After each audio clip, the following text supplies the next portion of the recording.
Good morning, everybody.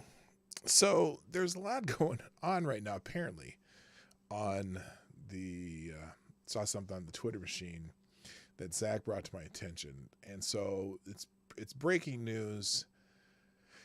And so we're going to check that out. And then we're going to talk a little bit about the CDC and just some other bullshit that's going on. There's all kinds of bullshit. There's always more, right? There's always more.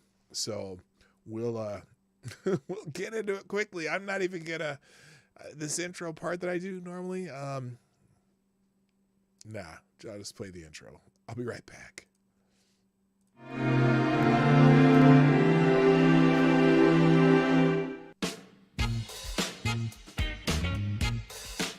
Ladies and gentlemen, coming to you live from the Lucky Dog studio in a hidden location somewhere in the upper Midwest of the United States of America, it's a brother making his own way but with all the wrong opinions. Welcome to the Morning Night Live with your host, yours truly, PDawg Knight. All right, stop the music, or it's already stopped. Anyway, good morning, everybody. Welcome to the Morning Night Live. I'm your host, Marty, also known as Dawg Knight on the internet. Welcome back to the Dawg Knight Channel. It's Tuesday, the 11th of January, 2022, the year in which the truth shall set you free. And maybe the truth will send some people to jail that deserve it, but we'll see. Excuse me. Got a little bit of cough. I'm going to have to drink a little bit of my reparations coffee and just keep this going. Anyway, so Zach brought my attention to some breaking news that is it surprising or is it not surprising? Is it just what we should have expected? I think maybe so. And apparently, Project Veritas has put out according to Representative Paul Gosar, a jaw-dropping report of some never-before-seen military documents obtained regarding Dr. Anthony Fauci. That was a little quiet. Let's try it again. Yes. Regarding Dr. Fauci. And have you heard about the fall of New York City?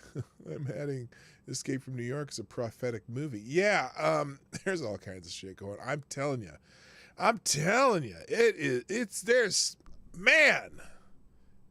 There's a lot going on right now. Anyway, let's get into this breaking news. So, Project Veritas put out a tweet this morning, or a report this morning. I don't know why Paul Gosar has only people that Gosar follows can reply. There are a lot of retweets, a lot of quote tweets, and I'm sure that we're going to get a fact check this afternoon from the AP and Reuters, but I have not seen this. And so we're going to check it out. We're going to watch it right. We're going to see the breaking news on my channel. And just, hopefully there's not any music in there or anything that gets me in trouble. I don't care. This is one that we want going far and wide. Go check it out fully on Project Veritas. But we'll go through it, and we'll probably stop and talk about it just to keep it kind of in the fair use realm. But this is definitely a Project Veritas video. I do not deny that. This is not original content. This is me reacting to the Project Veritas report. So, here we go. Project Veritas has obtained never-before-seen military documents regarding the origins of COVID-19. Now, DARPA rejected the proposal because the work was too close to violating the gain-of-function research moratorium, despite what Peter Daszak says. In the proposal, the work would not, and it's known as Dr. Fauci, Knight did not reject the proposal. The work took place at the WIV and at several sites in the U.S., identified in detail in the proposal.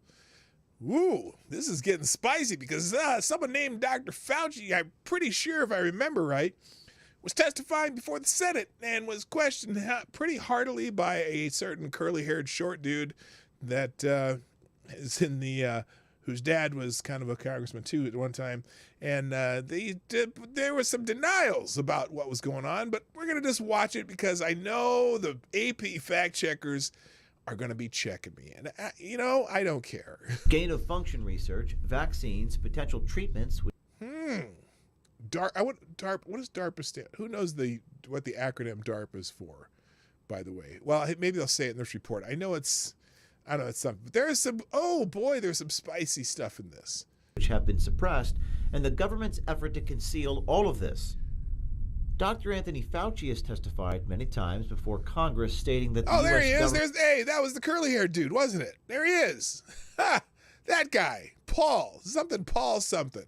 I know there's Paul in his name, and he has curly hair, and his dad was something or other. And anyway, okay, let's just keep going. Stating that the U.S. government was never involved in gain-of-function research at the Wuhan Institute. That's what Dr. Fauci said. We didn't do any gain-of-function. We weren't paying for any gain-of-function. We didn't do none of that. Nothing. We didn't do nothing. The virology. They gained in lethality. Yeah, there he is again. Virus. That's not gain of function. According to the definition that is currently operable. We're not going to get anywhere close to trying to prevent another lab leak of this dangerous sort of experiment. You won't admit that it's dangerous, and for that lack of judgment, I think it's time that you resign. That assertion. Well, now I think he was right. That Senator Paul guy, Paul somebody. Oh wait, that's his last name. Yeah. Oh, that's his last name. I was okay. Yeah, I guess that's his last name.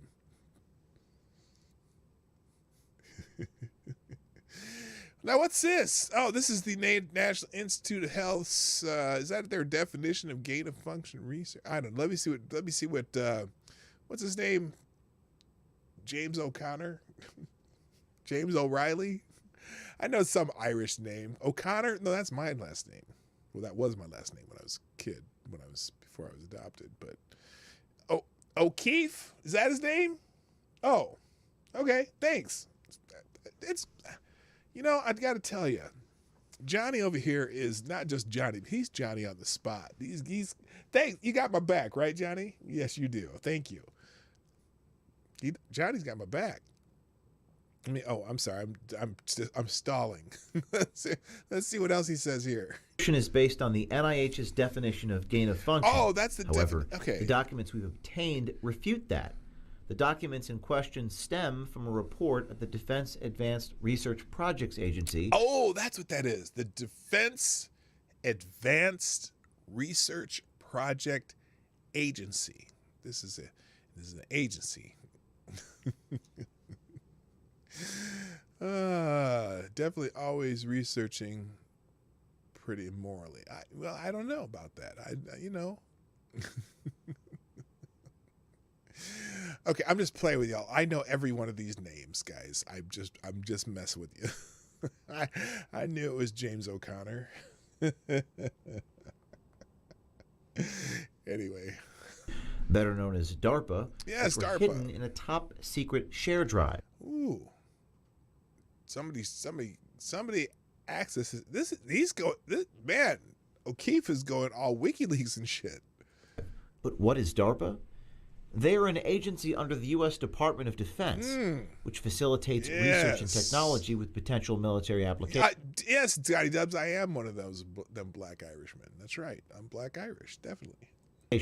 Project Veritas has obtained a separate report to the Inspector General of the Department of Defense. It's unclassified, too, so they can't even, I don't know if they can even get in trouble for this. See this right here? Unclassified. To the Inspector General, SARS-CoV-2 origins investigation with U.S. government program, undisclosed document analysis.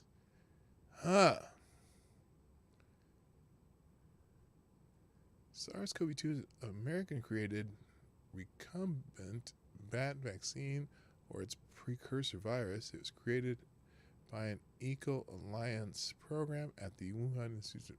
It's suggested by reporting surrounding lab leak hypothesis. Wait a minute. Is that that's the hypothesis? I don't know. Anyway, let's just play here. Written by the U.S. Marine Corps Major Joseph Murphy, a former DARPA fellow. Okay. Major Murphy makes claims in his report to the Inspector General that, if true, could be damning to the official... Okay, wait.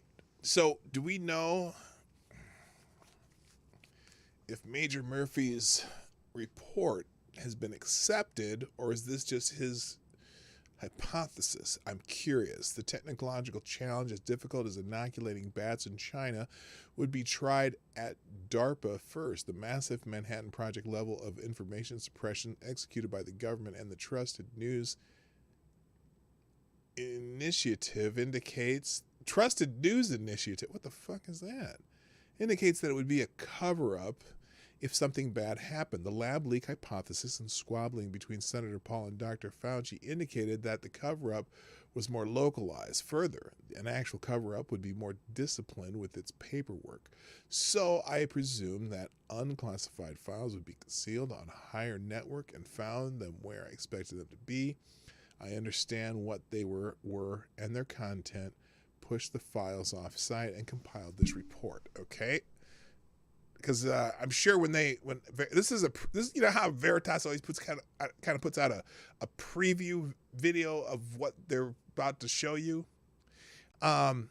This is what this is. This is not the full video. I'm sure they're going to have a long expose on this with lots of footnotes and bookmarks and links and whatever else that Project Veritas does. But this is interesting. This is interesting, and it is trending #1 on Twitter right now. What was it? What was the hashtag? I don't even remember. I'll show you in a minute.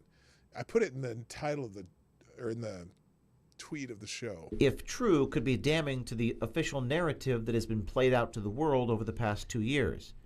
Major Murphy's report states that EcoHealth Alliance approached... Yeah, this is one person's report, so let's not, as much as, again, what's going to happen here, and it's going to happen, the spin machine, the machine that tells you that this is, BS, the fact checkers and everybody's going to be out on this one.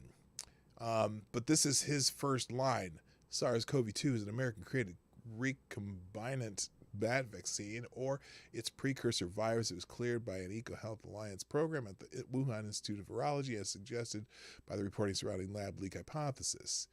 The details of this program have been concealed since the pandemic began. These details can be found in the EcoHealth Alliance proposal response to the DARPA's preempt program broad agency announcement, and they give the announcement number dated March 2018. A document not yet publicly disclosed. Fascinating. DARPA in March 2018, seeking funding to conduct gain-of-function research. Okay, I'm gonna read this entire paragraph because he's abbreviating what they're saying. The contents of this proposed program are extremely detailed. Peter Daszak lays out the step by step what the organization intends to do by phase and by location. The primary scientists involved, their roles, and their institutions are indicated. The funding plan for the WIV work, the Wuhan Institute of Virology work, is its own document. The reasons why non-pharmaceutical interventions like masks and medical countermeasures like the mRNA vaccines do not work well can be extrapolated from the details. The reasons why the early treatment protocols work as curatives are apparent. So he's talking about early treatment here. Interesting. Of bat-borne coronaviruses. DARPA rejected the proposal because the work too close to violating DARPA rejected the proposal because the work was too close to violating the gain-of-function moratorium, despite what Peter Daszak says in the proposal that the work would not. As is known, Dr. Fauci with NIAID did not reject the proposal. The work took place at the WIV, Wuhan Institute of Virology, and at several sites in the U.S., identified in detail in the proposal. Holy shit. Interesting. The work was too dangerous and could violate the gain-of-function moratorium, despite EcoHealth's position that it would not. According to the documents, the NIAID, under the direction of Dr. Fauci, did not reject the proposal. They went ahead with the research at Wuhan and several sites across the U.S. So here's the question. If the Department of Defense, the same people who make our nuclear arsenal, felt this research was too dangerous to proceed with, why in the world did the NIH, NIAID, and EcoHealth Alliance recklessly disregard the risks involved? Okay, that's a fair question, and that's the entire report there. And so, fascinating, and I know this is not going to be the first we hear this, but I'm curious if we already got the usual suspects. It's interesting because right in here, nothing. This is when you open up Twitter's Explore page, nothing here. I mean, something trending #1 would usually be here, and boy, that is not there. Not a word about it. But you go to trending, and #1 was, they changed it. Portfolio Day. Okay. Remember I said they curate? They curate the trending. Now, do you believe it for 1 second that Portfolio Day is the #1 thing trending on Twitter right now? Now, Expose Fauci is #2, and it was #1. I'm going to click that again. Here we go. Let me see what this is. Paul Gorsar right at the top. Cat Turd. Expose Fauci is the #2 trend. It was #1. 155,000 views in less than 45 minutes. Keep tweeting Expose Fauci. Tomorrow at 8 p.m., Expose Fauci. I don't know what this means. This is Eric Spracken. Oh, he's from Project Veritas. So this is from yesterday. No, this is from a couple days ago. So apparently, here, let's see. Okay, this is, stop what you're doing and watch this video, then retweet it. Okay, so this was trending this morning. I didn't check trending until my friend Zach in the chat mentioned it to me. Let me see this real quick. I want to see if is this the same 2-minute report? Oh no. This is the full 7-minute video. I'm not gonna put the full 7-minute video. I'm not gonna go through that today, but I will link it in the description down below. We'll pause this so I don't have to hear it. This is a 7-minute version of the same video. So if you can watch the full thing on YouTube. They have a 7-minute version also. That was a 2-minute preview version. There is a 7-minute version on YouTube. We'll see how. I wonder if we should watch it now just to be safe, because it may not be up for the rest of the day. Who knows? I'm curious. Here's what I want to see, though. I wanted to see if anyone's detracting against this yet, because it was trending #1 shortly. Fauci said, Fauci is set to testify before the Senate Health Committee in less than an hour. And that was 58 minutes ago. Let's see if this is live. We might have to watch this live. Hold on. We'll go to YouTube, see if it's streaming on YouTube, because I'm just fascinated. I'm fascinated. Where is, let's see, Senate. Senate committee reconsiders Palace Federal Reserve. Oh, here we go. Yahoo Live. Is this on now? Mandates. Oh, let's go. All right. Should we just watch this? Look. I'm gonna turn this back on,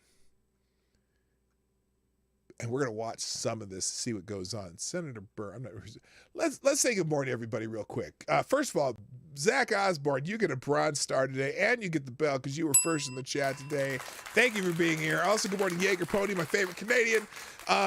Mike Savage is in the house. Blarg. Also, Avocados Day, the Devil's Advocate. Maddie's in the house. Don't know how long I'll be able to watch. Mom and I are going to the hospital. Oh, no. Your dad's in the hospital. Oh, I'm sorry to hear that. I hope your dad gets well soon. Good morning, Tyre Alexander. Good morning, Mr. Yes. Attack Alpaca. Jesse Leon. Let's see. Scotty Dubs. What's happening? Asian Research Directorate. Good morning, Green Badger Outdoors. Also, good morning to who else is here? Tyler F, Renee Mayette, Nunya Beeswax is in the house. Nice to see you. Also, good morning to, well, that's everyone in the chat right now. So, there's however many people here, if you're listening or lurking or whatever, do you a favor, hit the like button, share the stream before, during, after. I want to see if I can get more subs this month, or between the next 30 days. I want to see if I can get 100 subs in the next 30 days. Let's see if we can figure out a way to do that, to get that done, because I just think there should be more people here enjoying the show. I want to check the subscription tab here, see if anyone else is streaming while I'm streaming. Does not look like it other than Kwame Brown. Okay, let's go to the Senate hearing, because I want to hear. I'm questioning your communication strategies. It's no wonder no wonder that the American people are confused. When the president announced on December 21st that 500 million tests were going to be purchased, he left out that the contract wasn't going to be signed for weeks, and it would take even longer for those tests to materialize. Immediately, other experts and medical professionals were asking what the value of just 1.5 tests per person was, when CDC's own guidance said that you need multiple at-home tests to be assured of the results. Yesterday, the administration mandated that insurers now cover the 170 million Americans that are covered by private insurance. Right now. They must cover up to 8 tests per person per month. That would be 16 billion tests. And we have 500 million today that are aspirationally going to be contracted for. It's still unclear when these tests will be available, how to get them, whether any more are on their way. But it's especially frustrating that the White House press secretary had previously mocked the very idea of doing what the president later announced. In a sarcastic and withering tone, when this was first proposed, she had 4 questions. Whether we should just send one to every American. 3 more minutes on this. Then what and if I don't see Dr. Fauci's face on the screen, I'm going to come back to it later, because there's a lot more to talk about. Those are all good questions that remain unanswered by the administration. My final example, though there are many to choose from, happened last week too. The White House press secretary, a repeat offender in poor communications, was asked about boosters. The press secretary said, and I quote, "They can get boosted now regardless." I see some exposed Fauci's in the chat of this. I'm surprised they have the chat up on this. Anyway, very interesting. Fauci worse than Mengele. Oh my God. Asan, how you doing? People's Front of Canada, welcome. And anyone else who's in the chat I missed, just keep chatting. I'll catch you. Services telling me as a Medicare beneficiary that I'm eligible to get a free vaccine booster. 5 months after the president announced we're going to have boosters, this is the first communication from CMS that I've gotten as a Medicare beneficiary in the 2 years of COVID. And all of a sudden I get a request to get boosted. Here's what I want to check. I want to see who's on the Senate Health Committee. Senate Health Committee. Let's see who's on the Senate Health Committee. I'm assuming that I'm assuming Rand Paul's on this committee. Here are the members. Patty Murray, the chair. Yeah. That's who was talking in the beginning. And who's talking right now? Burr is from North Carolina, I believe. Where is he? He's on here somewhere. Why is he talking if he's not on the committee? That's weird. Oh, Richard Burr. He's the Republican ranking member of the Republicans. But I don't want to hear about that. Bernie Sanders, Rand Paul, Robert Casey Jr., Senator Susan Collins, Tammy Baldwin, Bill Cassidy, Christopher Murphy, Lisa Murkowski, Tim Kaine, Mike Brown, Maggie Hassan, Roger Marshall, who is also a medical doctor, Tim Scott, Tina Smith, Jackie Rosen, Mitt Romney, Ray Lujan, Tommy Tuberville, John Hickenlooper, and Jerry Moran are on the Health Committee. And Bill, is this? Oh no, that's the Project Veritas there. I'm leaving that link because I am going to put that in the description down below okay to take when we have the links for everything that's going on today.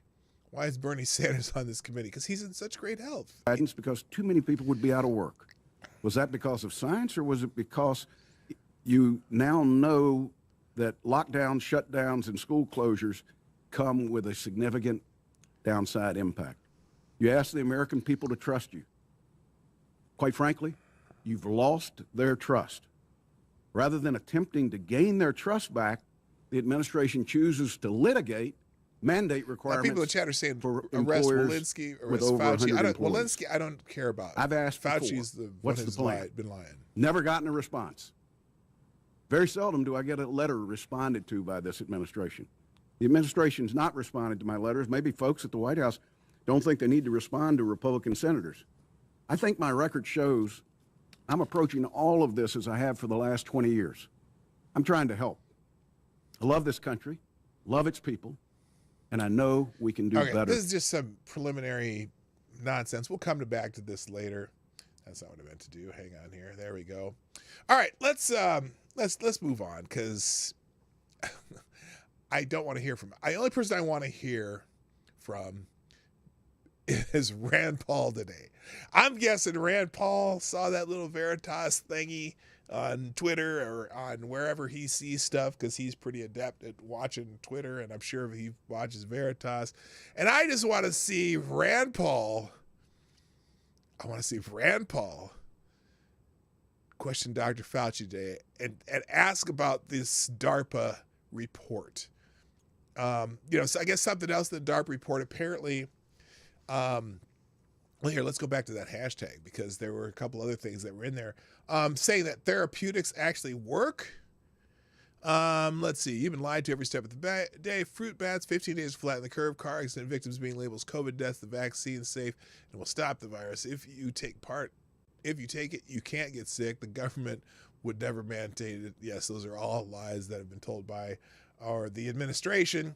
Let's get into, though, we're going to talk about Dr. Rochelle Walensky, something she said over the weekend, or over the last few days, that is very interesting. And I'll go to the Daily Caller article here. Dr. Rochelle Walensky says overwhelming number of stupid 19 endings were among the vacationed people. I'm changing my terminology just to match what a lot of other people use. If the people who got the vacation, but the deaths among the people who got the vacation were people with issues, lots of extra issues, so to speak. By the way, I just saw who did I just see up in there in the chat? San, welcome to the show. Nice to see you back. Also, Rod Line. Welcome. Nice to see you guys. So some people got the vacation, and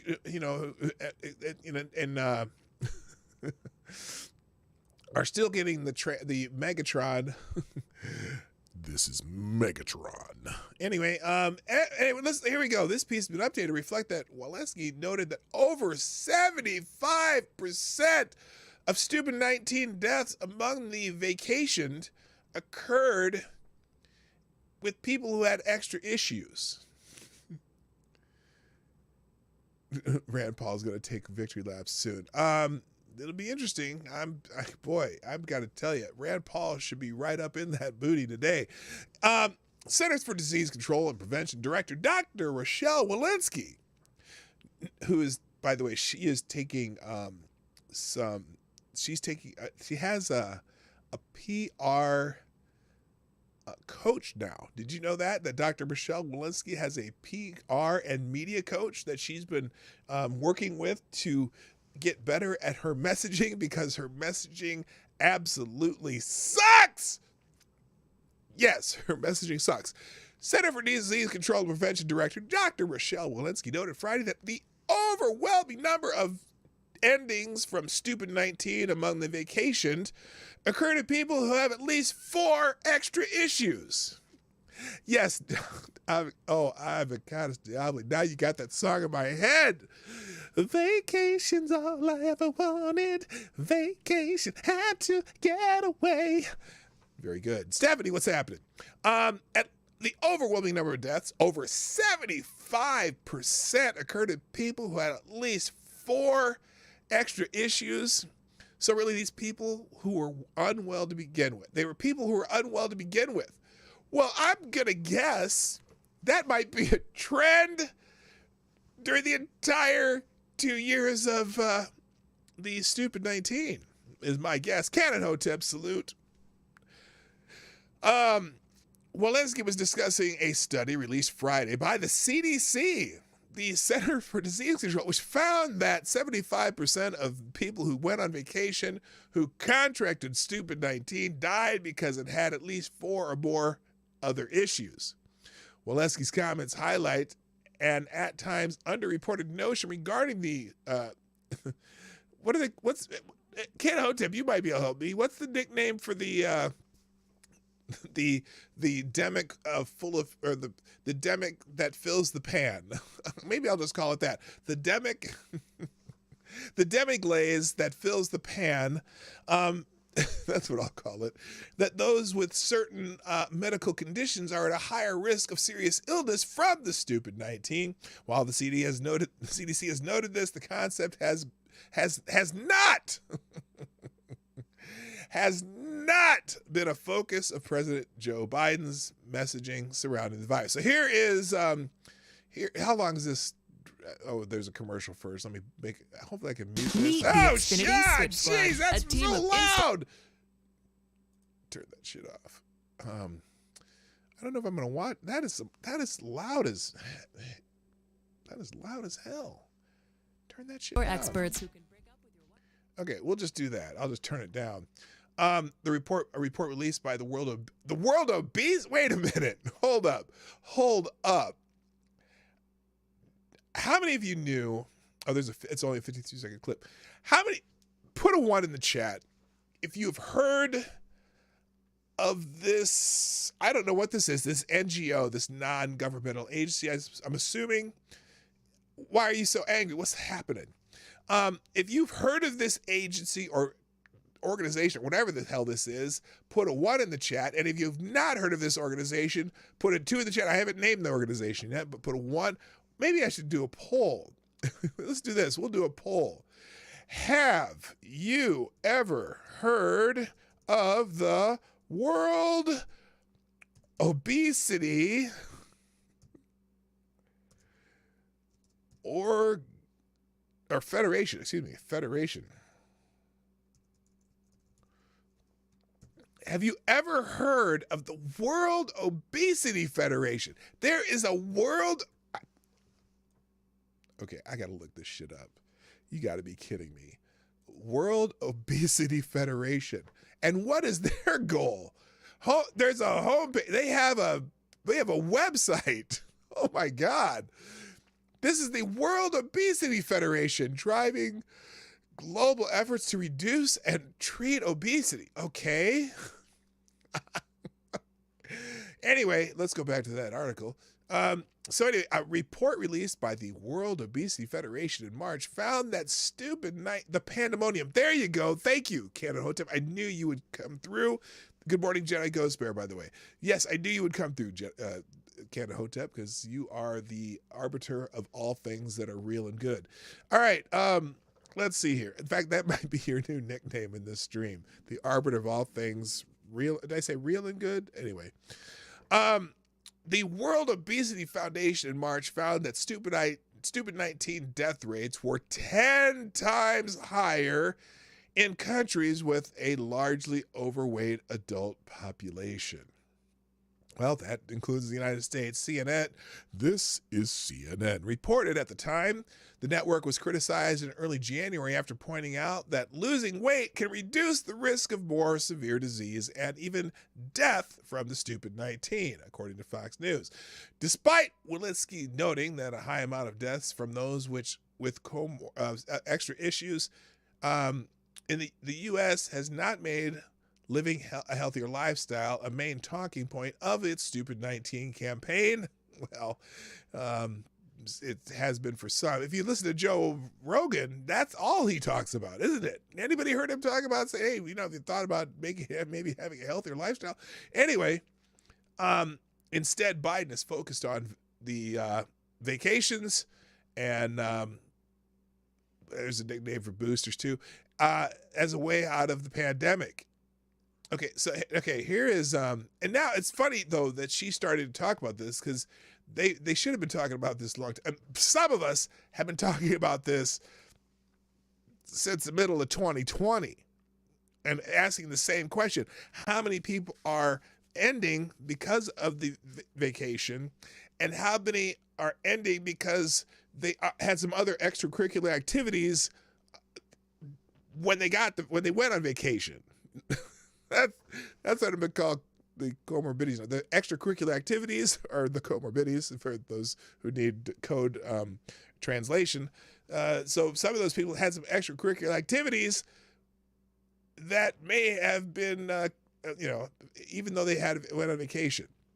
So let's listen to Dr. Walensky herself. Here she is. Okay, maybe not. Why is not?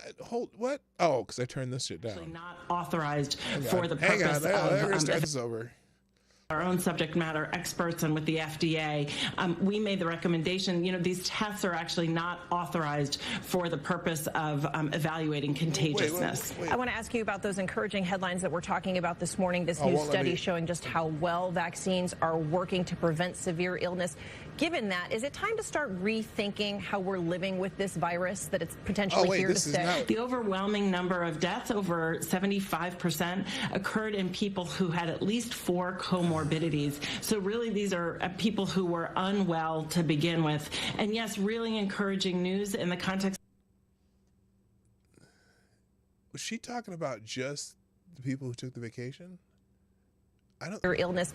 Given that, is it time to start rethinking how we're living with this virus, that it's potentially here to stay? The overwhelming number of deaths, over 75%, occurred in people who had at least 4 comorbidities. So really, these are people who were unwell to begin with. And yes, really encouraging news in the context of Omicron. This means not only just to get your primary series, but to get your booster series. And yes, we're really encouraged. Wait, she testifying right now?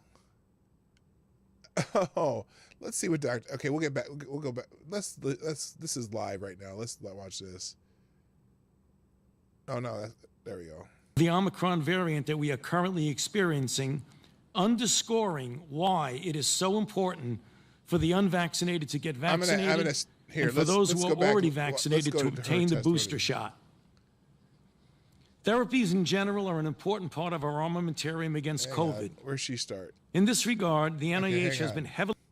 Let's go back. Acting Commissioner Woodcock and Assistant Secretary Mary to join you to provide an update on the COVID-19 pandemic and the impact of the Omicron variant. Not only is she double masked, I see you saying that she's double masked. Hello, Legit Low Talker.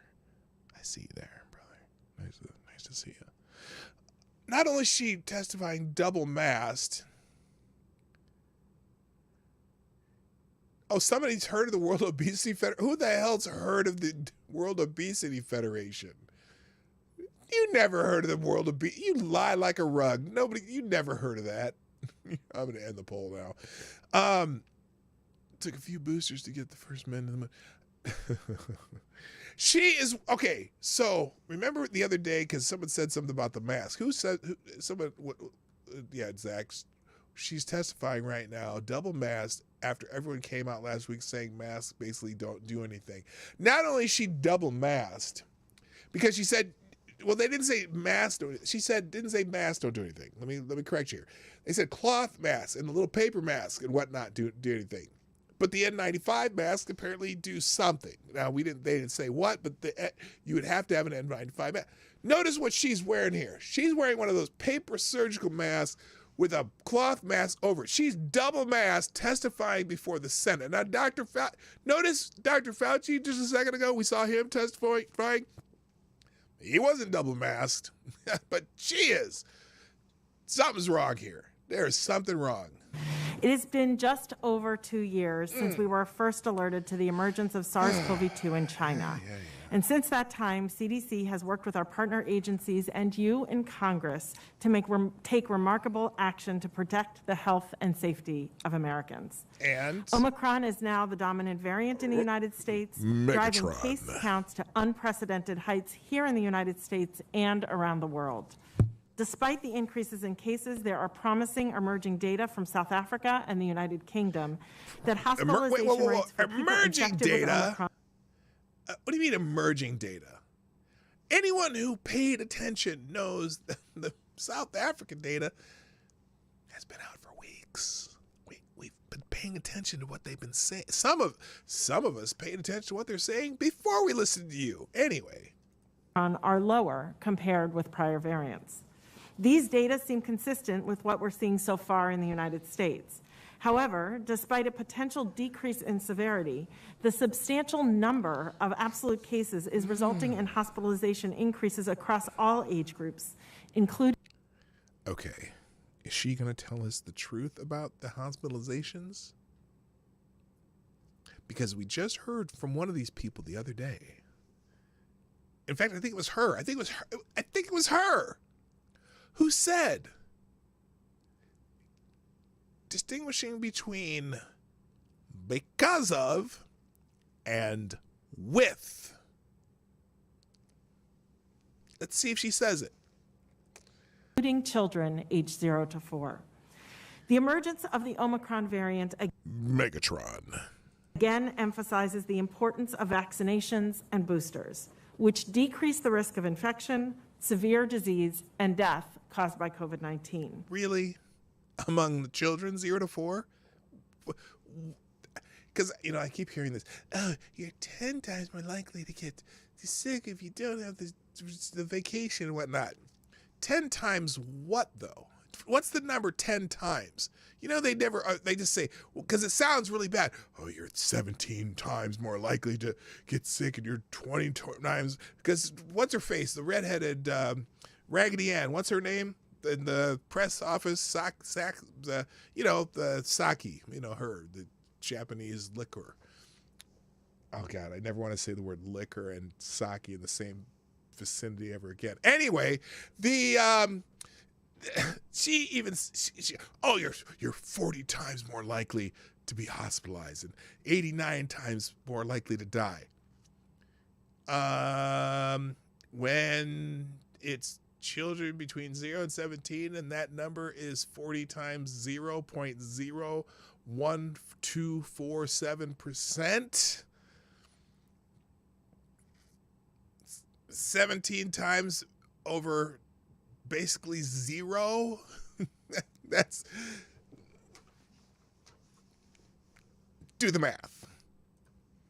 Just last week, we made important progress towards increasing booster coverage through 4 key actions. Oh, what was that? First, we expanded eligibility of booster doses to those 12 to 15 years old. Great. They shouldn't be unnecessary. Okay, let's go. Second, CDC... Oh, I can get in trouble for saying that. I will follow the CDC guidelines on everything, and everything they say is absolutely true and pristine, and I believe every word that comes out of their mouths about everything having to do with the vacation and the stupid 19. He strengthens its booster recommendation for adolescents, now recommending that adolescents aged 12 to 17 years old should receive a booster shot 5 months after their initial Pfizer-BioNTech vaccine series. This testimony is sponsored by Pfizer. Pfizer, saving the world. Third, we recommended that moderately or severely immunocompromised 5 to 11-year-olds receive an additional primary dose of vaccine 28 days after their second shot. And fourth, we shortened the recommended time between a primary mRNA series and a booster dose from 6 months to 5 months. Ooh, gosh, they're just extraordinary things that they've done. Wow, all those things are just extraordinary. They are so extraordinary. I'm so excited that those were extraordinary. And what are the results? Megatron. Each action increases access to vaccines and booster doses at a time when protection is critical. You mean like a double mask, a paper mask, and a cloth mask while you're testifying before the Senate? You look like an idiot. As we continue to monitor this rapidly evolving virus, we are working quickly to adapt with it. Megatron. Over the holidays, CDC updated our quarantine and isolation guidance. First, for healthcare workers. Yes, you shortened it. That's extraordinary. Hello, Zach, Johnny Hellcat. What's happening? Yeah, you shortened it. Yeah. Is that? Well, I don't know. And then for the general public. I know this update has resulted in numerous questions, so I would like to take a moment to walk through it now. Okay. For people who tested positive for COVID-19, CDC recommends isolation for 5 days. If you are asymptomatic or if your symptoms are resolving, for example, you're without a fever for 24 hours, you no longer need to isolate. However, you should continue to wear a well-fitting mask at all times when around others, including... Wait a minute. Now I have questions. She's wearing a well-fitting mask around others in a Senate testimony where she is surely, don't call me Shirley, surely socially distanced. Has Dr. Walensky recently contracted the stupid 19? Just curious. Hello, Zablé. Including at home and in public for an additional 5 days. We recommend that you avoid activities where you are unable to wear a mask and that you avoid travel for the... Like eating? Because you can't wear a mask and eat at the same time. Is that... Anyway. Full 10 days. In addition, CDC changed the recommended duration of quarantine. Quarantine is what you do after you're exposed. Yes. People who are not up to date on recommended COVID-19 vaccines should quarantine for 5 days if they come in contact with someone with COVID-19. People who do not develop symptoms by day 5 should get tested. If you test positive, you should begin isolation. People who test negative may end quarantine. No, that's just for the people who haven't taken the vacation yet.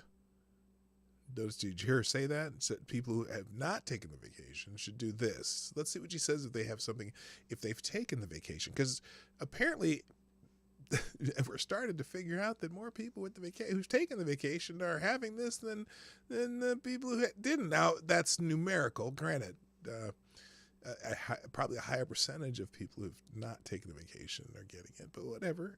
Still, hospitalizations, those numbers are starting to go like this. It was like this, and then the people haven't taken the vacation, and then vacation, but then the numbers are going like this, and they're starting to go like this. I don't know if you can even see me doing this if you're not, but my hands are switching because whatever. Hello, lunatic. What's happening? Should continue to wear a well-fitting mask when around others for an additional 5 days. Okay. These recommendations are consistent with over 100 studies collected over the past 2 years, indicating that people are most infectious during their first few days of infection and significantly less infectious 6 to 10 days after infection. A core part of CDC's mission is to translate science into recommendations for best practices and real-world circumstances. Over the holidays, we saw the growing surge of Omicron and took swift, science-based action to address the very real possibility. Gosh, I wish I had one of those Pee Wee Herman word of the day. Yay! Yeah! Anyway, but I'll just keep saying Megatron. Of staffing shortages in hospitals and in other essential areas of the world. Staffing shortages. Why are they having staffing shortages? Oh, that's because they fired the people who've been helping people since the beginning. Anyway. Workforce, including schools, pharmacies, public safety, public labs, grocery stores, and other sites, where shortages could have and have proven to have dire public health consequences. This is the right guidance for what we currently know about transmission and the real-world circumstances we currently face. As we will learn more, we will continue to update accordingly. Thank you, Dr. Walensky. Omicron is likely not to be the last curveball this virus throws at us, but we have the tools to prevent further spread of this virus. This means for everyone 5 and older, please get vaccinated. For those 12 and older, get your booster shot. And please continue to adhere to the multi-layered prevention measures, including masking and, yes, washing your hands. Thank you, and I look forward to your questions. And then now, who's the next person to talk now? Because what was the last thing she said? Including what? Masking and, yes, washing your hands. Now, apparently they're having another person testify right after her. And let's see if he's following what she's saying. Thank you, and I look forward to your questions. Thank you. Dr. Fauci. Madam Chair, Ranking Member Burr, members of the committee, thank you for giving me the no mask. Oh, good Lord. Oh, by the way, Dr. Fauci? Opportunity to discuss with you the role of the National Institute of Allergy and Infectious Diseases in the conduct and support of research addressing our nation's response to COVID-19. I want to hear about the research prior to stupid 19. That's the only research I want to hear about is the prior to stupid 19. If he's, you know what, I don't even want to hear him. I don't. I mean, if you want to hear him, you can come back because this will be linked also. Oh my God, how long did he talk? Oh, he talked. Oh. So he talked a full 5 minutes. Oh, I'm almost caught up on this. Where were they at here? Okay, they went to Senator. Okay, we'll listen to him. What the hell? Recent hearing before this committee on November the 4th, I discussed the importance of booster shots to enhance immunity against the Delta variant that wanes over time. Indeed, booster shots have dramatically reconstituted the waning immunity and has increased protection over and above the original level afforded by the primary vaccine regimen. Well, but how about the people who've already had it? How's that acquired immunity working, Dr. Fauci? Just kind of curious because you really refuse to talk about acquired immunity. I don't understand it. I truly do not understand why you refuse to talk about acquired immunity. Anyway. Today, we are faced with a different challenge, a new variant called Omicron that has rapidly spread throughout the world, including a massive, unprecedented surge in the United States. This variant possesses a large number of mutations. Wait, did he just say it? Wait, I'm sorry. Are associated with an I was watching the chat. Did he just say what I think he just said? Hang on a second. Vaccine regimen. Today, we are faced with a different challenge, a new variant called Omicron that has rapidly spread throughout the world, including a massive, unprecedented surge in the United States. Unprecedented? The fuck are you talking about? It's the same surge that's going on around the entire world, Dr. Fauci. Unprecedented how?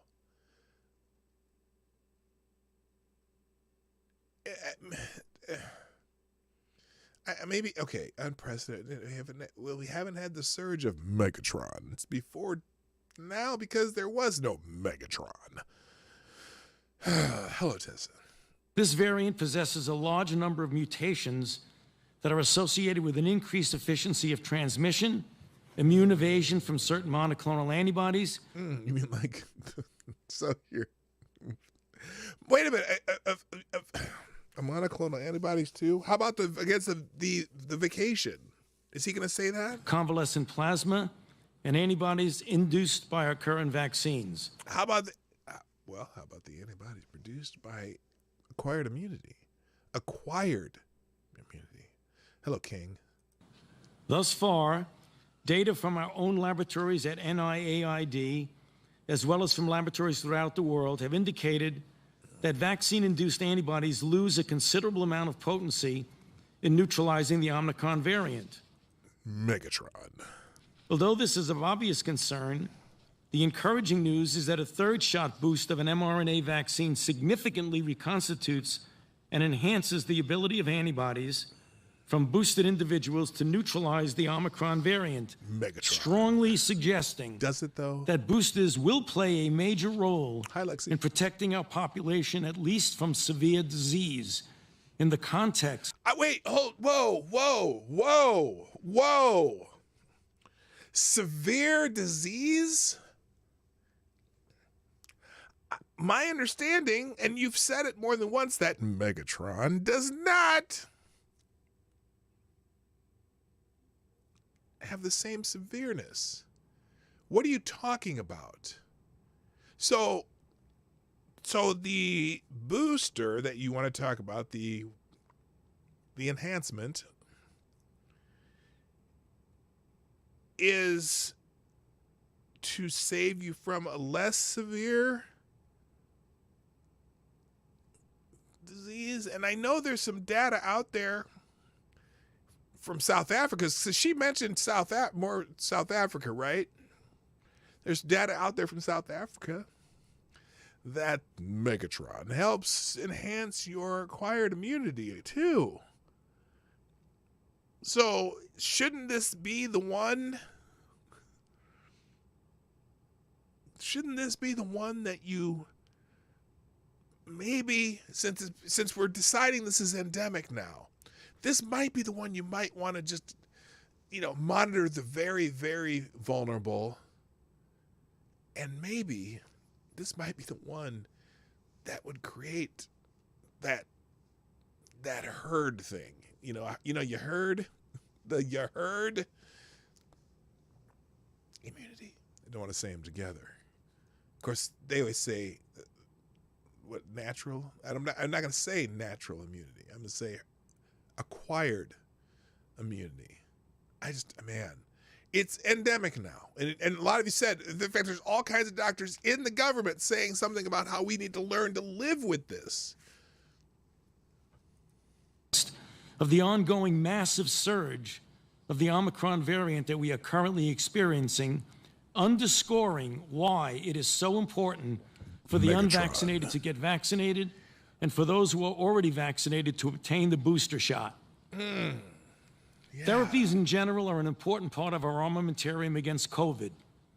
In this regard, the NIH has been heavily involved in the development and/or clinical testing of several effective monoclonal antibodies against SARS-CoV-2. However, we have ascertained that he's arguing against therapeutics using monoclonal antibodies in a way here. Notice that? He's saying, the monoclonal antibodies will not be effective, but the Fauci's use will be if you get the enhancement. Oh my God, this guy. Of the authorized monoclonal antibodies are negatively impacted by the Omicron variant. Megatron. Direct antiviral therapies also are an extremely important tool in the fight against COVID-19. Oh, they are a tool. Okay. Importantly, it appears that the mutations expressed by the Omicron variant do not interfere with the oral antiviral drugs Paxlovid and Molnupiravir that NIH-funded investigation. Oh, he's selling the new drugs. See what he just did there? He's selling the new drugs. This testimony is brought to you by SmithKline Beecham. Or what is it called now? What's SmithKline called? Is it whatever? This testimony is brought to you by Pfizer. Pfizer, saving the world one jab at a time.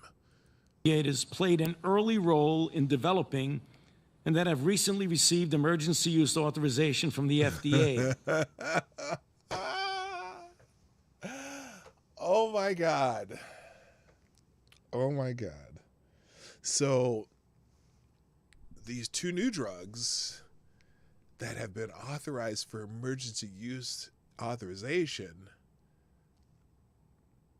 are the drugs we want you to use now for GlaxoSmithKline. It used to be SmithKline. Here's how old I am. Well, not how old I am, but when I got out of college, my buddy went to work with SmithKline when it was still SmithKline Beecham. And so that's why I still call it SmithKline Beecham. But yeah, it's GlaxoSmithKline now. Anyway.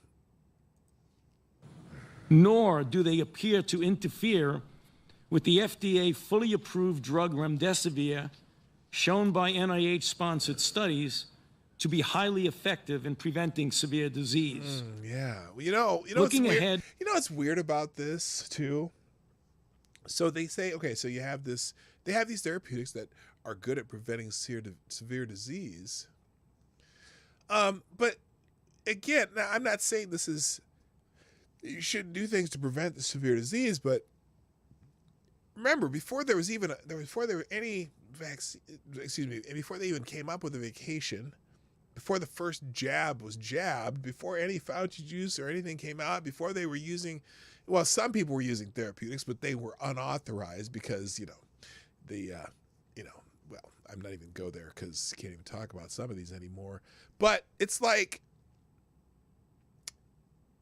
60 million people survived this before their first jab. Yes, there are people who are being affected by this severely, and now we know that at least 75% of those had, other extracurricular activities going on before their vacation or before there was even a vacation, which now we could probably go back and say, okay, what are the comorbidities? Well, one of them obviously is obesity because the World Obesity Federation says so. And obviously age is an issue. Of course, old people are probably had one foot out of the canoe anyway. What are you talking about? So now we want you to take the newly developed therapeutics by GlaxoSmithKline and Pfizer and whoever else is coming up with these, the new ones, because the new ones, I'm sure, are much more expensive than the therapeutics that other people have been using and trying. And here's the other thing, God. So even those other therapeutics that you're not supposed to name by name, and some of these doctors swear by them. But, if you had, let's say you had 250 patients with these stupid 19, even those therapeutics, were they working because were they surviving because of the therapeutics, or were they surviving because 99.9+% people survive?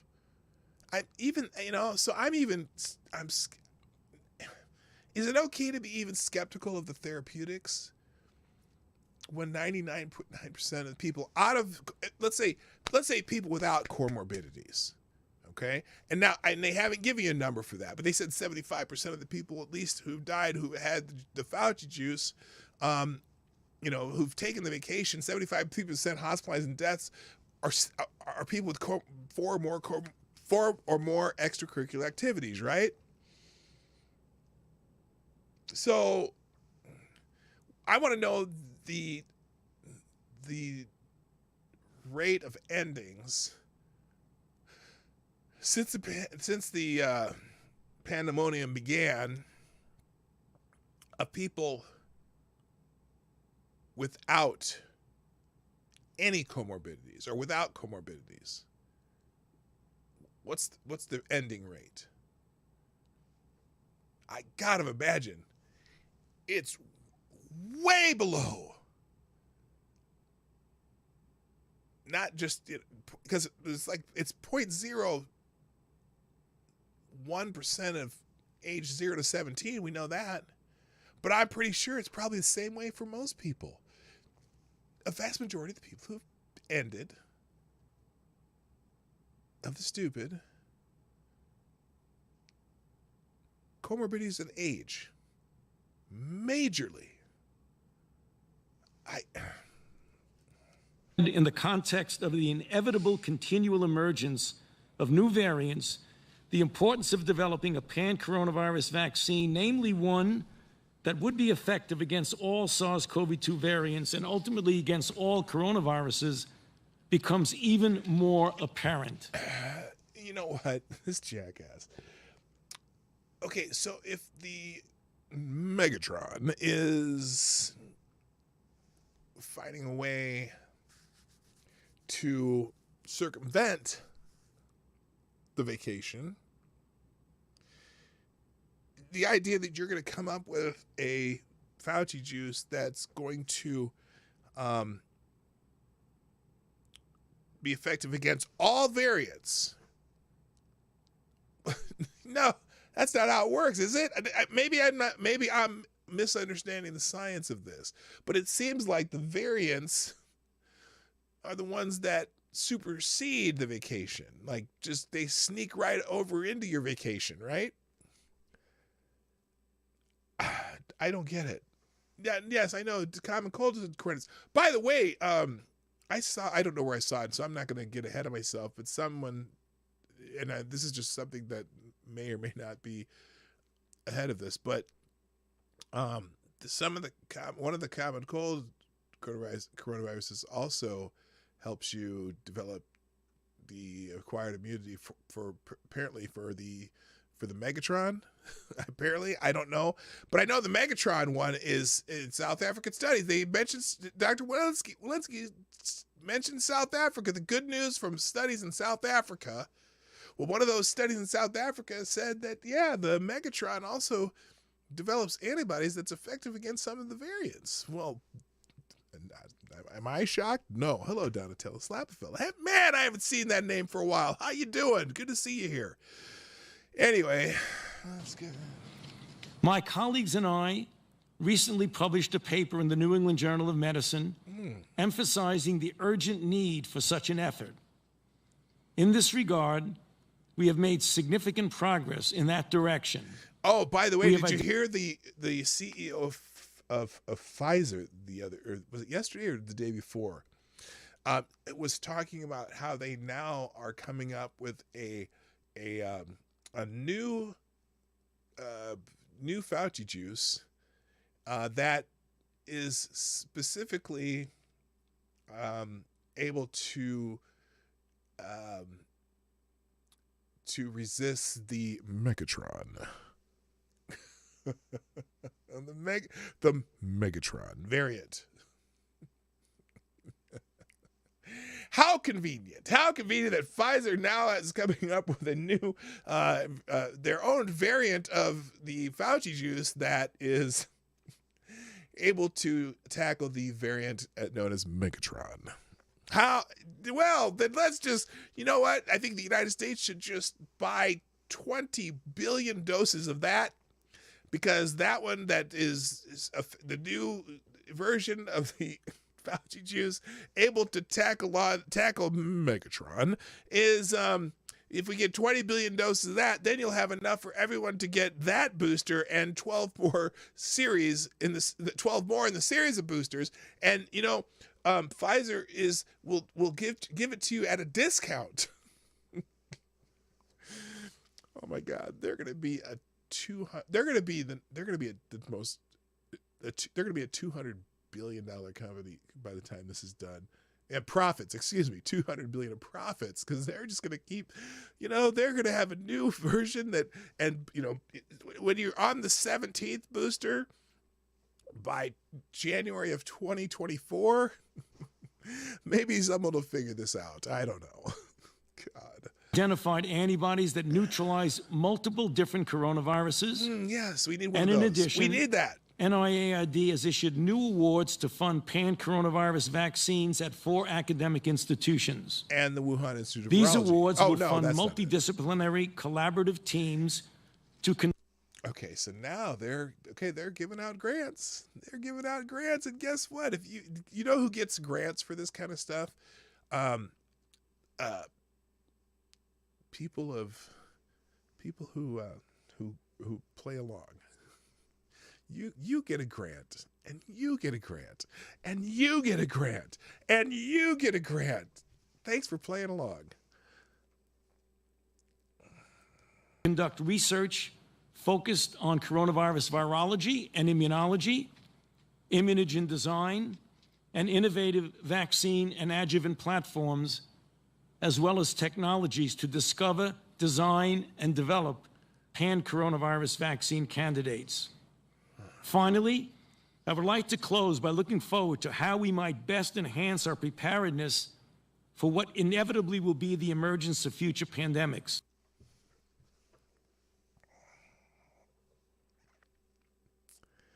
So, about every 100 years or so, there comes across the board some sort of pandemic, right? About every 100 years or so. And he's going to build on that. I don't know if if some of you people would stop fucking around with some of these viruses in labs, we might not have the next pandemic this soon. We may not have had this one, but I don't know because I don't know the details. I don't know where this actually came from. I don't want to make any speculation, but I'd love to hear that that DARPA report, the entire DARPA report, just out of curiosity. Anyway. The NIAID will play an important role in the multi-billion-dollar all-of-government plan for pandemic preparedness. Our mission is the rapid development and implementation of successful countermeasures against several prototype pathogen families of viruses that threaten the health and safety not only of our nation, but of the entire world. Yes. Thank you for your attention, and I would be happy to answer your questions following the presentations. Oh, my goodness. Thank you. Dr. Woodcock? Good morning, Chair Murray, Ranking Member Burr, and members of the committee. And she's double-masked. Thank you for the opportunity to testify. So why isn't Fauci double-masked? I can't figure it out. He's the only one. I'm the only one not masked. I don't know why. I don't give a shit about what Dr. Woodcock has to say. Let's see, who's this? Is this Ms. O'Connell? Let's see, where's Ms. O'Connell? Is she a senator? Senator O'Connell, maybe? Is she, do you see her name here? Or is she someone else that, oh, I suppose it would say Senator O'Connell. So somebody named O'Connell's testifying, whoever that is. I don't care. Okay, there's Patty Murray. Now, Patty Murray started off asking questions first. You know what? We're not going to do this shit anymore. I'm done. I'm done with these people. I'm sure we'll get because we could sit here. I could sit here all day and watch this testimony. And I'm not going to. So, by the way, thanks everybody for being here. If you haven't hit the like button yet so far, please do that now before you forget, and share the stream before, during, and after the stream. Put a comment in the comment section if you're watching a replay. And I'm looking for sponsors for the show today. You can sponsor the show at PDawgKnight.live, or just throw a super chat up there. Or there's a couple of options down the description down below. I appreciate those who are able to do it. And if you know what, if you don't, I appreciate you just for being here, because the show is always free. It just always helps when people sponsor the show. It's all good. All right. Let's see. Fascinating. So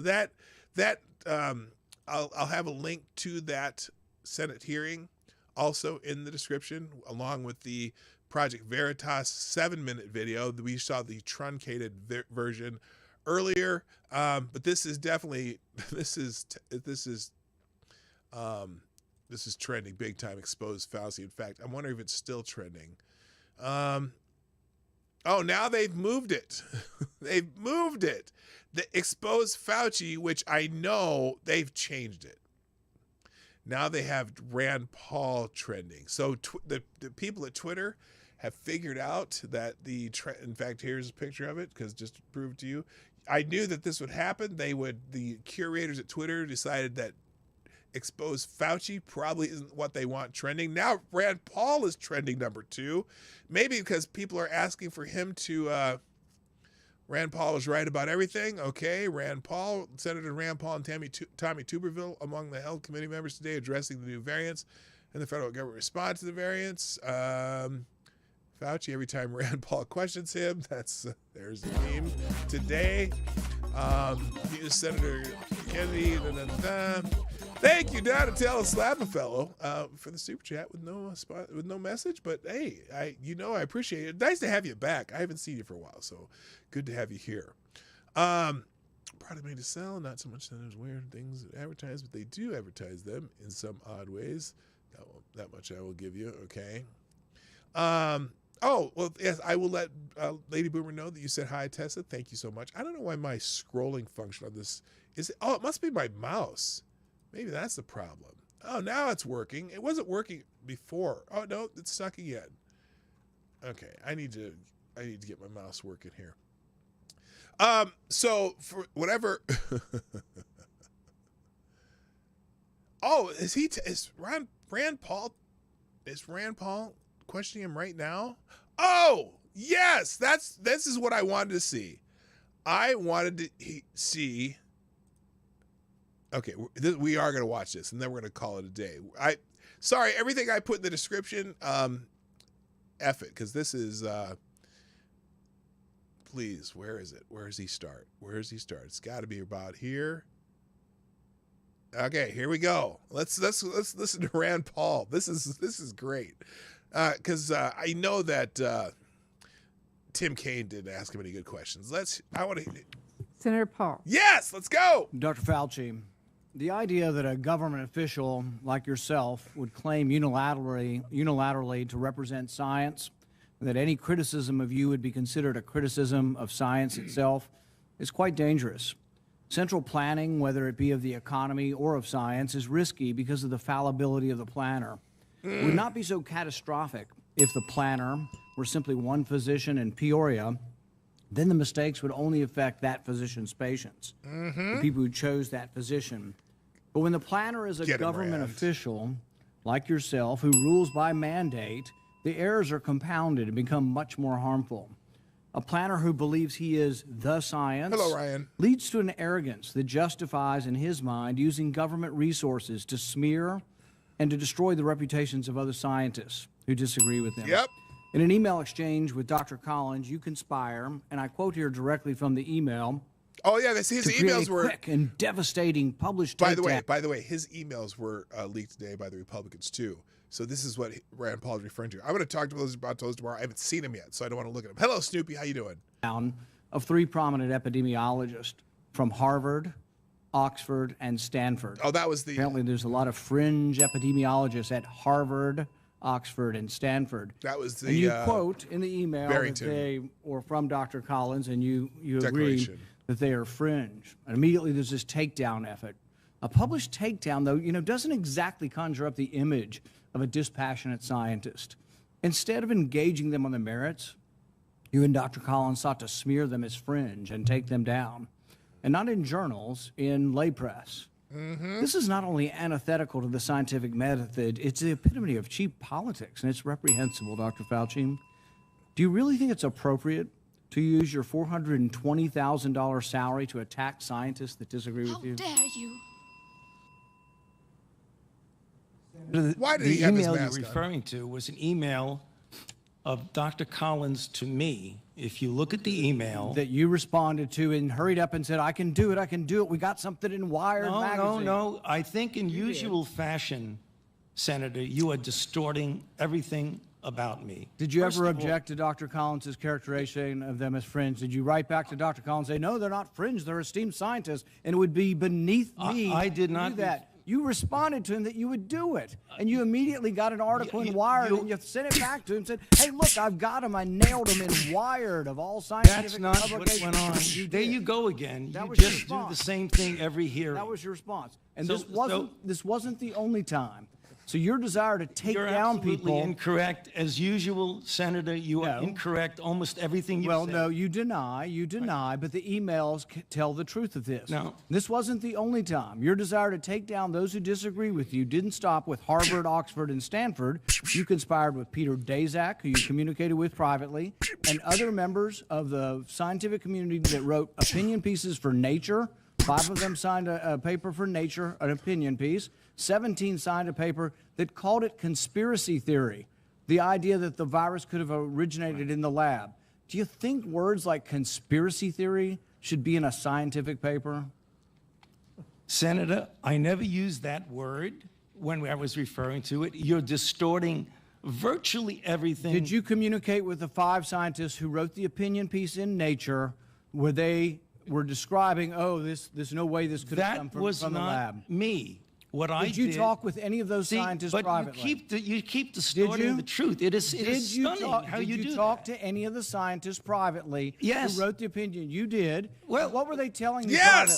Well, let me explain. You're going back to that original discussion when I brought together a group of people to look at every possibility with an open mind. So not only are you distorting it, you were completely turning it around, as you usually do. Were most of the scientists that came to you privately, did they come to you privately and say, no way, this came from the lab? Or was their initial impression, Dr. Gary and others that were involved, was their initial impression actually that it looked very suspicious for a virus that came from a lab? Senator, we are here at a committee to look to at answer questions, a virus bitch. now that has killed almost 900,000 people. And the purpose of the committee was to try and get things out, how we can help to get the American public. And you keep coming back to personal attacks on me that have absolutely no relevance to reality. Really? Do you think anybody has had more influence over our response to this than you have? Do you think it's a great success? Do you think it's a great success what's happened so far? Do you think the lockdowns were good for our kids? Do you think we slowed down the death rate? More people have died now under President Biden than did under President Trump. You are the one responsible. You are the architect. You are the lead architect for the response from the government, and now 800,000 people have died. Right. Do you think it's a winning success, what you've advocated for government? Senator, first of all, if you look at everything that I said, you accuse me of in a monolithic way telling people what they need to do. Everything that I've said has been in support of the CDC guidelines. Wear a mask, get boosted. And you've advocated to make it coercive take a look at everything that I've said. You've advocated that it be done by mandate. Right. You've advocated that your infallible opinion be dictated by law. Right. So again, Madam Chair, I would like just a couple of minutes because this happens all the time. You personally attack me, and with absolutely not a shred of evidence of anything you say. Oh, the emails are so evidence? I would like to make something clear to the committee. About? He's doing this for political reasons. What you need to do is, he said in front of this committee. You think your takedown of three prominent epidemiologists was not political? You don't want me to finish because you know what I'm going to say. That was the question. Were you political in taking down these three prominent epidemiologists? Senator Paul, if you would please, I'm going to allow this, Dr. Fauci to respond. We have a number of senators who would like to ask questions, and I would like him to be able to respond. Please do so. So the last time we had a committee, or the time before, he was accusing me of being responsible for the death of 4 to 5 million people, which is really irresponsible. And I say, why is he doing that? There are two reasons why that's really bad. That's not what he did either. The first is it distracts from what we're all trying to do here today, is get our arms around the epidemic and the pandemic that we're dealing with, not something imaginary. Number two, what happens when he gets out and accuses me of things that are completely untrue. Why are you not responding to the person, all of a sudden that kindles the crazies out there, and I have threats upon my life, harassment of my family and my children with obscene phone calls because people are lying about me. Now, I guess you could say, well, that's the way it goes. I can take the hit. Well, it makes a difference. Because as some of you may know, just about 3 or 4 weeks ago, on December 21st, a person was arrested who was on their way from Sacramento to Washington, D.C. At a speed stop in Iowa. And the police asked him where he was going. What's interesting, we haven't heard about that guy lately. He was going to Washington, D.C. to kill Dr. Fauci. And they found in his car an AR-15 and multiple magazines of ammunition. And he wasn't a white guy. Just saying.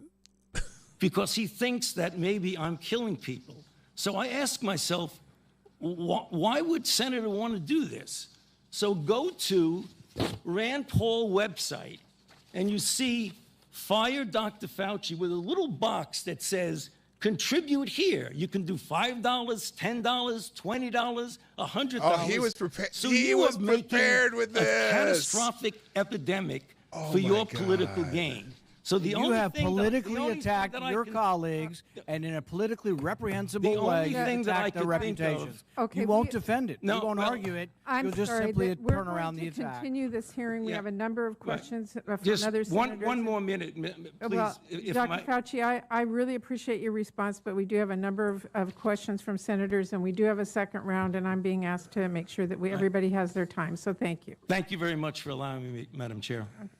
We will move to Senator Murphy. He didn't answer a single question. Holy thank you, shit. Madam Chair. Dr. Fauci, thank you. Thank you, first of all, for what you do. You shouldn't have to put your life at risk. You shouldn't have to put your family's life at risk to simply stand up and do your job to try to protect my constituents from a pandemic disease. Okay. And thank you for calling out this agenda for what it is. An attempt to score political points, to build a political power base around the denial of science and around personal attacks on you and your family. Science! On social media, I follow many of President Trump's advisors and family members, and they make a sport out of attacking you personally. And some of them... What the fuck do Trump's family members do? I don't want to hear someone just clean his taint with his tongue. This is a taint tongue bath. Fuck Senator Murphy. He can go to hell. Let's see who's after that. Susan Collins is not going to ask any real questions either. Maybe she will. Let's see if Susan Collins asks any real questions. Then we're going to call it a day, and I'll get to my other stuff maybe another time here. Let's see what Susan Collins asks. Of funding, and yet, as you've heard, to use. Hang on. Let's go back. To the work that these companies. Okay, I don't want to hear Ms. O'Connell. These products forward. Thank you. All right, let's Senator see. Collins. Thank you. She Ms. O'Connell, over the past 2 years, Congress has appropriated $82.6 billion specifically for testing. In addition, we've given the department flexibility to use others. I'm going to see what I only want to hear. I don't care about this. Anyway,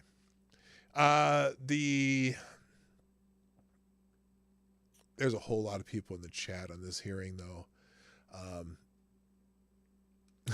I'll just give you a couple examples of some things I'm reading in the chat from this hearing. And I leave the hearing link will be in the description down below at the end of the show. They spin everything. This guy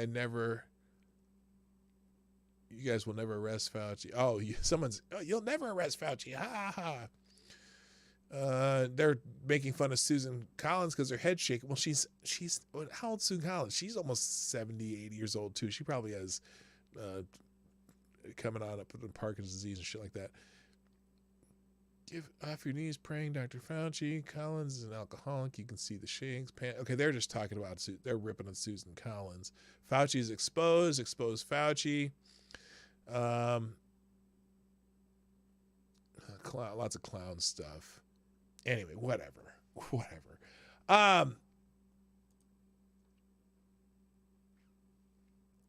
And then in Twitter, Rand Paul was trending. Holy hell, Rand Paul is turning Fauci into a hot mess right now. Unusual. Aaron Rupar. He's the jackass who used to write for Vox. He might still write for Vox. He's a very he's a terrible journalist. In Usual Fashion Center, you are distorting everything about me. You keep distorting the truth. It's stunning. That Dr. Fauci has learned how to deflect. He doesn't want to answer. He didn't have an answer to any of those questions. Instead, he completely deflects by attacking Rand Paul. Now, I'm pretty sure the questions Rand Paul, at least in my opinion, were asking were questions that could have just said yes or no. He had emails. He had receipts, as the kids say. But boy, some people are mad. Andy Krabby calls bullshit, says Rand Paul is a dick. Rand Paul, and during Shaq, though, Rand Paul teeing off on Fauci, you're the lead architect for that response, and now 800 people have died. You know, they want to blame it on Trump, but isn't Fauci the guy who's been there the whole time? Just saying. That was fascinating. All right. Now, let's look up Rupard in the Urban Dictionary. Oh, Lord. I'll have to see that one. I'll have to go look that up. Anyway, the only other thing I really wanted to go into today was I'm going to leave the Ace of Spades morning report page up because I was going to talk about Dick Durban. He's the appropriately named Dick Durban. And read the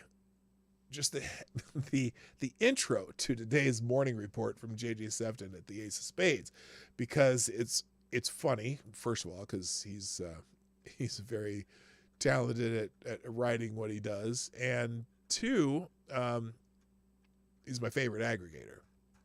But his intro today is great, has nothing to do with COVID. And since I'm already out of time, but I'm going to go to it just because this is what I wanted to talk about today. And this intro pretty much sums up what we're going to do. So, good morning, kids. It's Tuesday. And fair warning, if you don't want your blood pressure to spike and give yourself an aneurysm, you probably should not read today's report. Meh. You can say that about any morning, I suppose, but this morning's selection is particularly rage-inducing. And this is a little bit about the insurrection. Here's a quote from the article from CNS News. Congress and our nation marked this is Dick Durban talking about the insurrection. Quote, Congress and our nation marked the first anniversary of one of the darkest days in American history yesterday, the January 6th insurrection, the day American democracy was nearly lost, said Durban. That day, an embittered, defeated President Trump sent a murderous mob to this Capitol to overturn the election he had lost. Wow. Now, consider the filthy sewer from which this abject lie emanated. This has got to be one of the most egregious examples of chutzpocracy in years. Did you like that? Chutzpocracy? And that's saying something given the nature of the anti-American left, where being a hypocrite is merely par for the course. Regular readers will surely know why this statement is an outrage, but given the nature of the agitprop media to either obfuscate harmful and damning news about their preferred players or embargo it altogether, others may not wholly be aware. It dovetails nicely with Twitter Smackdown by Mary Catherine Ham of this same issue Ace covered yesterday. Here's from that article from yesterday. Democratic Illinois Senator Dick Durbin's office will not release reported email correspondence with anti-GOP shooter James Hodgkinson. An Associated Press report says Hodgkinson also visited the office of Vermont Senator Bernie Sanders, whose campaign he had worked on as a volunteer, and was in email contact with the 2 Democratic senators from his home state. The 2 Democratic senators from his home state of Illinois would presumably be Dick Durbin and Tabby Duckworth. When the Daily Caller reached out to Senator Durbin's office, we received this comment, quote, Mr. Hodgkinson contacted our office to state his opinions on a variety of legislation over the years. Those emails were all given to the U.S. Capitol Police and are part of the current investigation. The Daily Caller asked for more details or whether they plan to publicly release the emails Hodgkinson sent. No response was received. Hodgkinson, a left-wing Bernie supporter, allegedly opened fire on a group of GOP congressmen practicing baseball at a baseball field. He shot and injured Louisiana Senator Steve Scalise, and his social media presence indicated he thought Trump was a traitor. So, that's the end quote. Nearly 5 days later, nearly 5 years later, we have no idea about the connection between Durbin, Duckworth, Sanders, and Hodgkinson, the shooter. It's obvious from who the players are that we'll never know. Is it tinfoil hat conspiracy nuttery to think that Durbin et al. Had an extremely close relationship with the terrorist? Or in fact sanctioned the hit? Given everything we've been through since 2020, it's not that far-fetched. The Democratic Party fanned the flames of mass civil unrest in the wake of the criminal George Floyd's death while resisting arrest, resulting in the most peaceful Dresdenization of the several urban areas. Billions in death and destruction. Also that they could cast the blame on the guy with the funny hair. These people are evil. I'm sorry, I embellished a little bit there. While Dick Durbin had the gall to open his filthy sewer in the well of the Senate to blood libel Trump and all of us who voted for him and scream bloody murder about provably compromised and, in my humble opinion, stolen 2020 election, the unkindest cut of all was that not one Republican senator had even the slightest scintilla of backbone and character to stand up, walk over to that sagging blob of halitosis and belt him in his teeth. Not one. Hell, at least stand up and shout some sort of objection. The rules, decorum, and all of that rot be damned. Meh. With stalwart defenders of the Constitution like Ted Cruz, who got taken to the woodshed by Tucker for likening the legitimate protests as terrorists, or legitimate protesters as terrorists, and furthering the blood libel. Who needs Dick Durban? But wait, there's more. And this is from another article that's in the Federalist. You can click the link yourself. Have you wondered what disgraced former deputy FBI directors do trying to stage a coup and lying under oath? Or who do after trying to stage a coup and lying under oath? Apparently, they give talks about protecting democracy at top-rated institutions of higher learning. Indeed, this last Thursday, the University of Chicago invited former FBI Director Andrew McCabe to join a panel of partisans to discuss the January 6th insurrection. McCabe was fired as the deputy FBI director for leaking sensitive information about an investigation into the Clinton Foundation and then lying about it under oath. He also took part in spying on Donald Trump campaign through a secret warrant granted by the Foreign Intelligence Surveillance Act Court, also known as FISA. The dossier used to obtain the surveillance warrants was funded by Hillary Clinton's campaign and, in an ironic twist, was itself the product of Russian disinformation. McCabe and his allies in corporate media justify all sorts of similar illegal and undemocratic tactics to discredit and attempt to unseat President Trump. Of course, neither the University of Chicago nor McCabe acknowledged the irony of him discussing the integrity of democracy in America on Thursday evening. In fact, what McCabe said at the University of Chicago event on January 6, 2022 is even more shocking than his invitation to speak in the first place. According to McCabe, a grandma who shares a Federalist article on Facebook and your uncle with a Let's Go Brandon coffee mug are in the same category as jihadists who killed 49 people at an Orlando nightclub. McCabe said moms and dads who stand up for their children's health and education at school board meetings in ways Democrats disagree with are very dangerous, so dangerous that it's actually essential we have a rapid and complete complete response by law enforcement at the state, local, and federal level to this sort of political violence.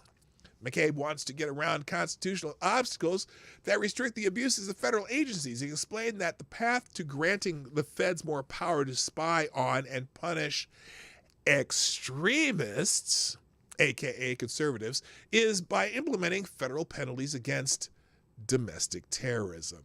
Ironically, McCabe's firing for repeatedly breaking the law was expunged from the record only because he settled with a partisan Biden Department of Justice. If no one is above the law, as McCabe claims to support, then he should be in jail, or would be.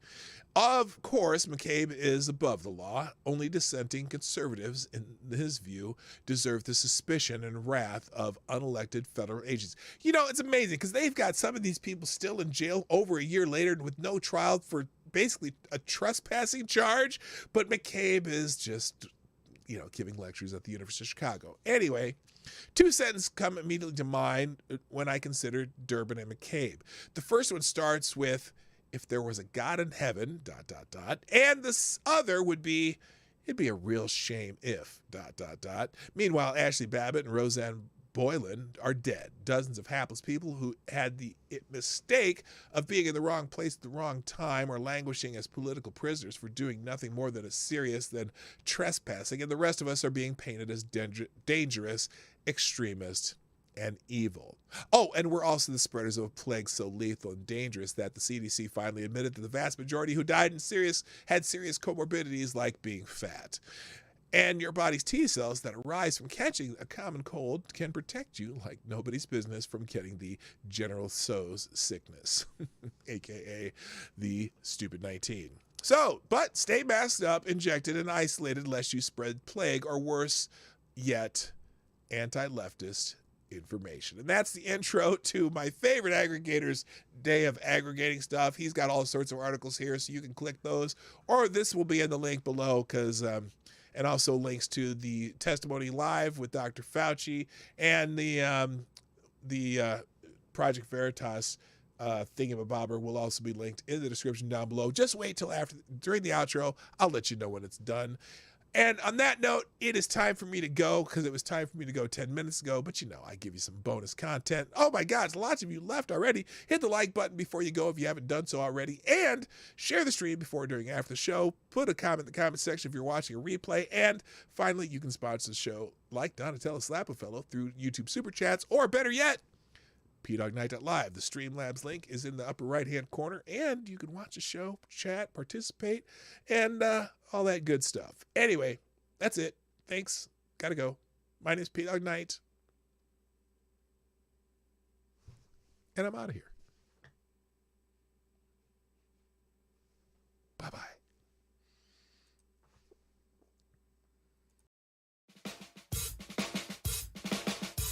Hey, this is PDawgKnight, and thank you for watching today on the PDawgKnight channel. If you have an observation or remark you'd like to make about this video or my channel, I absolutely welcome you to write it in the comment section down below. I really look forward to hearing from you. And before you go, if you like what you saw but you're not already subscribed, please make sure you hit the subscribe button and definitely click that bell that pops up afterwards so you'll be notified when I post new videos or when we go live. I broadcast my live show, The Morning Night Live, Monday through Friday at 10 o'clock Eastern, 9 o'clock Central. A special thank you to all the supporters of this channel who share our videos on social media and who make donations through Streamlabs, YouTube, Venmo, and Cashapp, which are all linked in the description down below. Thanks again, and until next time, I'm PDawgKnight, and I'm out of here.